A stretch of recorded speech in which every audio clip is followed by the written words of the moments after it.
Imagine for a second just opening your front door, taking a single step forward, and looking down into a sheer, stomach-churning drop of hundreds of feet.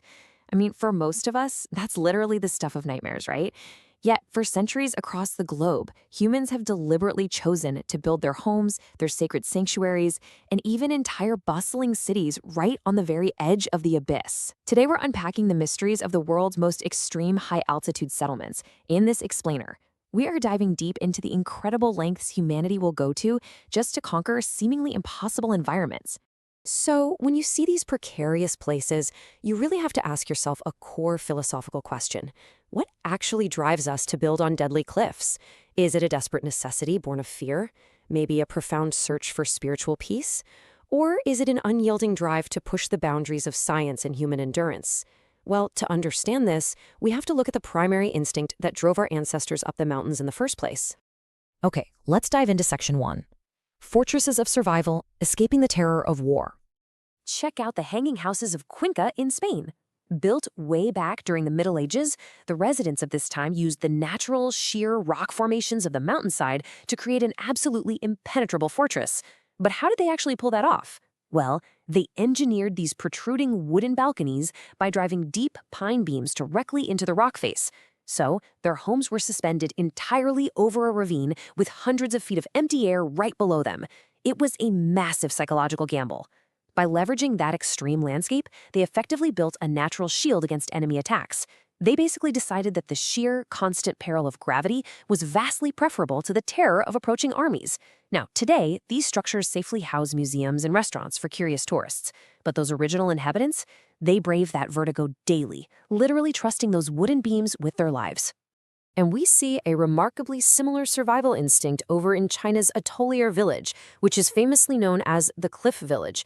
For centuries, the absolute only connection between this fertile, high-altitude sanctuary and the world below was a series of terrifying suspended bamboo and rattan ladders.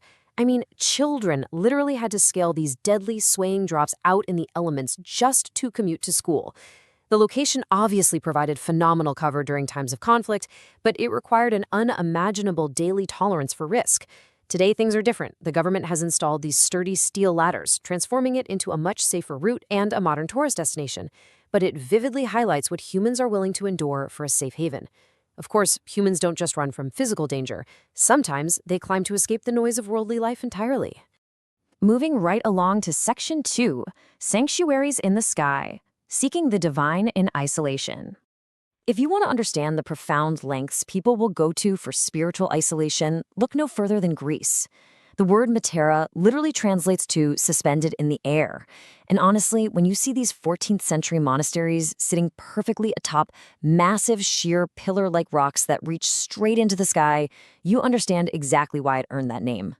And this brilliantly illustrates the sheer effort it took to live there. Because in the 14th century, there were 0 stairs. The monks who sought absolute isolation had to be hauled up, along with all their heavy, massive stone building supplies, using primitive ropes and nets. Can you imagine the intense physical agony and unwavering focus it took to build a stone monastery in the clouds, hoisting every single brick up hundreds of feet of vertical air? While modern visitors can now casually ascend using carved stone stairs, that original construction remains just a monumental testament to human faith and endurance. This intense drive for spiritual isolation is also beautifully echoed in Italy at the Madonna della Corona Church. To put it into perspective, this architectural marvel sits a staggering 2,000 feet high. And what is truly mind-blowing about its design is how it's built perfectly into a vertical cave. One entire wall of the church isn't even constructed of stone blocks. It is the pure, raw, vertical rock of the mountain itself. They carved directly into the mountain's chest to create a peaceful sanctuary utterly severed from worldly affairs. It's such a profound psychological symbol, you know? Humanity literally molding the harsh earth to fit a deep spiritual need, physically merging nature and faith into one single structure. Or consider Bhutan's tiger's nest. It clings precariously to a cliff edge 3,000 feet up. The captivating founding myth claims that a guru actually arrived at this exact impossible spot by flying on the back of a tigress to meditate. To reach this sacred space today, you still have to trek through dense forests and over roaring waterfalls. And get this, Even after a devastating fire in 1998, the devotion was so incredibly strong that the sanctuary was meticulously, painstakingly rebuilt to its original glory. It just proves that a powerful belief system can drive humans to achieve the seemingly impossible. But what about the modern era? What drives us up the mountains today, beyond ancient survival or deep faith? That brings us to Section 3, Defying Extreme Environments, the Push for Science. Now, what's really interesting about this number, 15,000, that is the staggering altitude in feet of the Margarita Hut, located way up in the unforgiving Pennine Alps, near the border of Italy and Switzerland. It officially holds the title for the highest building in all of Europe, sitting right on top of a jagged, snow-capped peak. So you might be wondering, why on earth build a massive structure up in that freezing wasteland? Well, it's actually an elite high-altitude research center.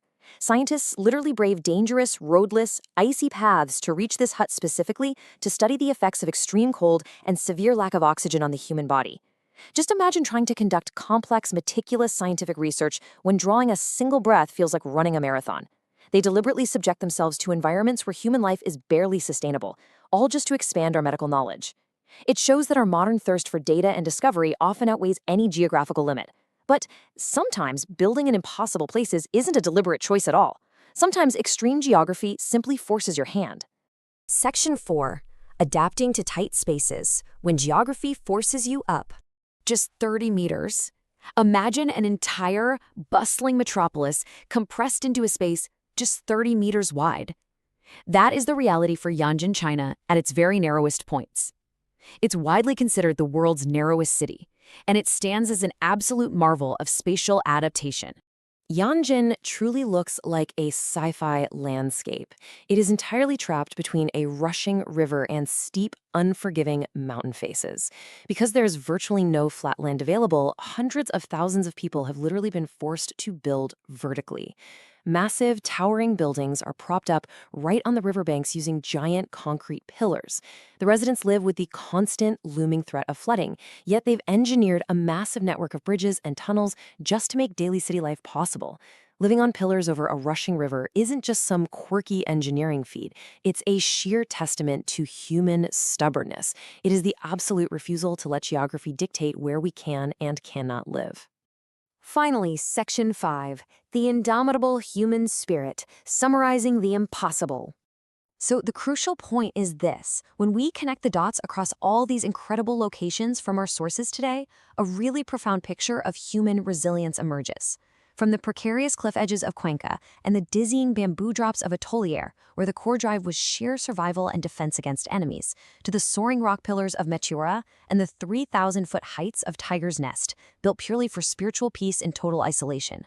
We've seen how the Margarita Hut, freezing at 15,000 feet, pushes the absolute boundaries of science, and how Yanjin's claustrophobic 30-meter width forced a masterpiece of vertical engineering out of pure necessity. Whether we're dodging enemies, seeking peace, studying oxygen loss, or simply running out of flat ground, humanity fundamentally adapts to anything nature throws at us. Which leaves us with this final provocative thought. If we can carve majestic churches out of solid vertical rock, haul sprawling monasteries into the clouds using primitive ropes, and engineer towering cities in 30-meter river gorges, where will human ambition push us to build next? The ocean floor? The surface of Mars? History proves, time and time again, that impossible is just an engineering problem waiting to be solved. Thank you for joining me as we unpacked these incredible sources in today's explainer. Never stop marveling at the incredible mysteries of our